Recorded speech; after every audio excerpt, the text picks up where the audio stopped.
We have some pretty unusual things at the Stratford Shakespeare Festival, and this is not my subject for the interview. I want to come over here and introduce you to the people who are. First of all, this is Jewel Blackman and Sam Strassfeld, and they are both in this year's production of Cabaret. Are you Toronto-based? Yes, I'm from Toronto, and I guess the big stepping stone for me in the music theater world was doing The Lion King. I played the roles of Nala and Shenzi. Fun. In the last 2.5 years. Right. That was a wonderful experience. 2.5 years? 2.5 years, yes. Okay. And then I just finished We Will Rock You, performing in that as well. Great. Oh, so you knew Evan Bueling? Yes, I did. That's where I met Evan Bueling. I see. Very good. This is your third year? Yeah, that's correct. And how has it changed? Like impressions in year one? Jewel's going through a certain number of things. Yeah. Every month's different here, but now you're in year 3. How are you finding the changes over that time? Well, it always takes some getting used to being in rep, I feel, because you'll go 10 to 6 one day, 10 to 1 the other. There's a lot of faces, a lot of names to sort of remember and learn again. But it's an incredible place to be because there's so many incredible artists in every field, like from wardrobe, like everyone is so passionate about the work they do here. So it's always great to be here. And what were you doing in the last couple of years? Last few years, I was at the Shaw Festival for 4 seasons. Basically, okay, well, we won't talk about that. No, I'm kidding. So there was 4 years there. Yeah, wow, that's right. great. Immediately following My Fair Lady, the 2002 season, I was there for 4 seasons. And then actually, I also just finished doing We Will Rock You with Jewel. Okay. And a few other company members who are now here. How far into the rehearsal process are you right now? Well, we've actually gone on the set for the first time last week. So we're actually starting to piece together some of the dance numbers and put them in the actual space and whatnot. And we've got a core of the music down as well as the ensemble. We've got a core of the music down. You were saying that you were on the set. Is that unusual? I mean, you're in a week and a half in? Yeah, that's unheard of, actually. Normally, you wouldn't get onto the stage until, I guess, your technical rehearsals at the very end of your rehearsal process, which then, of course, creates this whole other adjustment period to learning, to getting acclimatizing yourself to the world that you're playing in. So the fact that we already have our set a week and a half in is so helpful. Yeah, especially since there's levels and spiral staircases and the like. It makes it a lot easier than even any mock-up would be able to do. Definitely.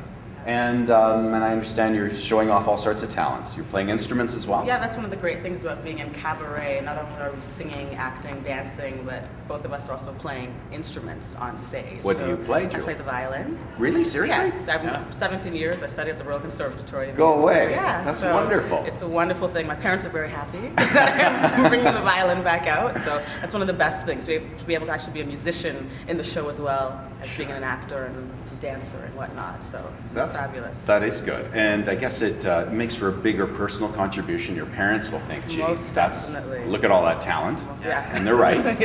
And Sam, what do you play? I'm playing some ukulele. Okay. And I'm a guitar player, but you can sort of convert one to the other. When you play the violin and you play the ukulele, how does that sink in with the band, with the all of the band members? Well, we're not quite sure right now, but just how I'm feeling it out is that when you see us, it's only us playing. In the when Cabaret. you only hear us, yes. Right. And then when it becomes bigger numbers, then the entire orchestra will obviously take over. And you're right. Yeah, so we're just little spots, little teas. Yeah. Yes, brilliant moments of violin followed by symphonic sound. There you go. Okay, wasn't that fun? It was great meeting both of those actors in Cabaret. It's a great chance to go backstage and see all those beautiful costumes you're going to be wearing. Yeah. So, and Bruce, there were a lot of great questions. You had fabulous questions and a lot of them, so we'll get to them. But just before we do, I want to do a kind of a more general kind of point of attack first. This is a different part for you. Yeah. Were you surprised to get it? I was completely shocked and terrified, in all honesty. I think I have in my mind iconic views of Joel Grey, the original production, and the 1972 movie, and then Alan Cumming recently in the revival. Right. And so, it was completely out of left field, and I went into the audition thinking, what could I do? Well, I'll give it a try, and never thought anything would happen with it. But in my research of the show, I've definitely found that the original production in 1966 is touted as one of the great concept productions of a musical, in which Harold Prince took the scenes that he had, the songs provided by Kander and Ebb, and created a show with a certain look in a certain setting that was really of the director's creation. The movie was done in 1972 with a completely different script, more based on the original stories by Christopher Isherwood.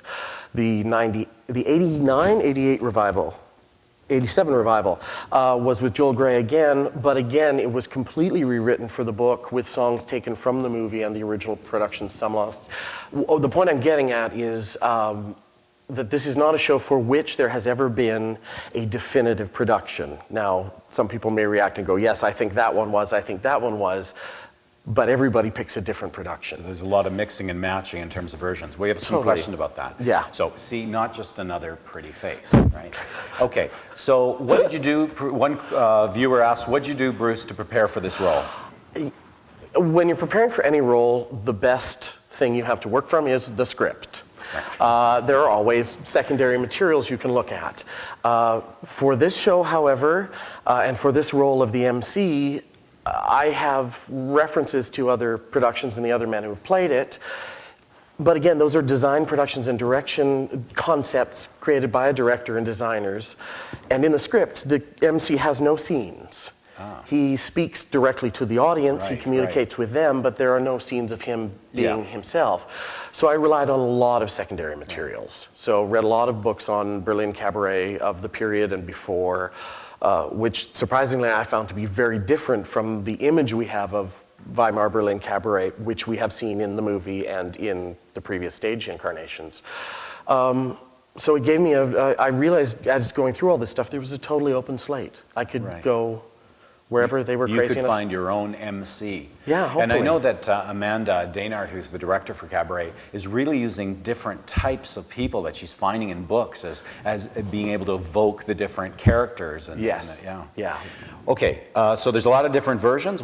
Someone asked, which version of the Money Song are you doing? Very good question. The original show featured a song called Sitting Pretty.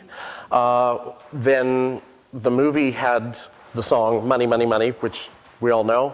Then the revival in '87 had a combination of Sitting Pretty and Money. We are just doing the Money Song. Because it makes the world go around. It makes the world go around. And as it's going around, is this world appropriate for teens, asks another viewer. I love this question because for me, it's always comes back to the maturity of the parent, which is a difficult thing to say, but really, if you're willing to talk to your children, what are you comfortable talking to your children about? The term sexual revolution was coined in about 1910 by, I've got my little notes again, Dr. Otto, where did he go? Otto Gross. And there was a book published called The Sexual Revolution in 1945 that was a reflection on this period. So certainly the story of the play is about Christopher Isherwood, in this case Cliff Bradshaw, discovering himself sexually, emotionally, and politically in a very charged place, in a very charged time in the world. And all of that enters into this production, but it really depends what you are comfortable talking to your kids about. My parents would take me to almost anything, which is why I turned out so well adjusted. But we'd talk about it before we went, we'd be prepared for it, and then we'd talk about it after. There is nudity in this production. There is sexually charged material. Right now, the direction it's going, I think Amanda and the company has bonded beautifully already in a very short period of time. None of it is gratuitous or raunchy or for the sake of shock.